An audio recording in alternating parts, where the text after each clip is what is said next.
আমাদের সমাজে একটি কথা প্রচলিত আছে, আর তা হলো একজন বেপরদা নারী জাহান্নামে গেলে 4 জন পুরুষকে সঙ্গে নিয়ে জাহান্নামে যাবেন।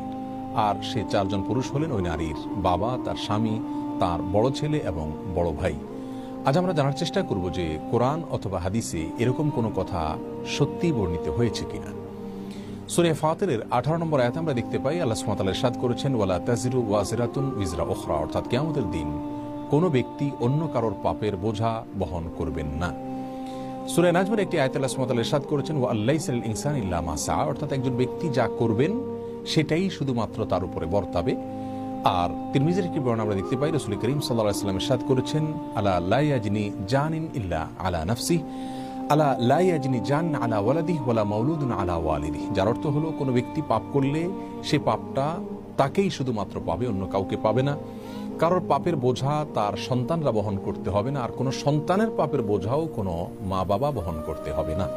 এই সমস্ত আয়াত এবং হাদিস থেকে আমরা জানতে পারলাম যে ইসলাম শরীয়তের মৌলিক নীতি হলো প্রত্যেক ব্যক্তি তার পাপের, তার অন্যায়ের বোঝা বহন করবেন, একজন অন্যায়ের বোঝা আরেকজন বহন করবেন না। তাছাড়া একজন বেপরদা নারী তার পর্দাহীনতার কারণে যদি জাহান্নামে যান, তাহলে 4 জন পুরুষকে সঙ্গে নিয়ে জাহান্নামে যাবেন, এরকম কোনো কথা কোরআন অথবা হাদিসের কোনো জায়গায় খুঁজে পাওয়া যায় না।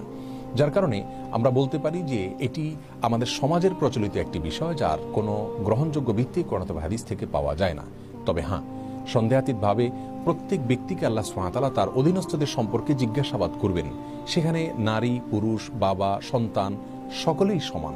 যেমনটি বর্ণিত হয়েছে সহিহ বুখারীতে, রাসূল করিম সাল্লাল্লাহু আলাইহি ওয়াসাল্লাম ইরশাদ করেছেন, আলা কুল্লুকুম রাইন ওয়া কুল্লুকুম মাসউলুন আন রাইয়াতিহি, তোমরা জেনে রাখবে তোমাদের প্রত্যেকটা মানুষ দায়িত্বশীল, তোমাদের প্রত্যেককে আল্লাহ সুবহানাহু ওয়া তাআলা কিয়ামতের ময়দানে জিজ্ঞাসাবাদ করবেন তার অধীনস্থ, তার দায়িত্বে যারা ছিলেন তাদের সম্পর্কে। অর্থাৎ তারা যদি কোনো প্রকার অন্যায় করেন, তারা যদি পাপের পথ মাড়ান, তাহলে ওই ব্যক্তির উচিত হলো তাকে সেখান থেকে বাধা দেওয়া, তাকে সৎ পথে পরিচালিত করা। যদি তিনি তার দায়িত্ব সঠিকভাবে পালন না করেন, আল্লাহ সুবহানাহু ওয়া তাআলার কাছে তাকে জিজ্ঞাসাবাদের মুখোমুখি হতে হবে।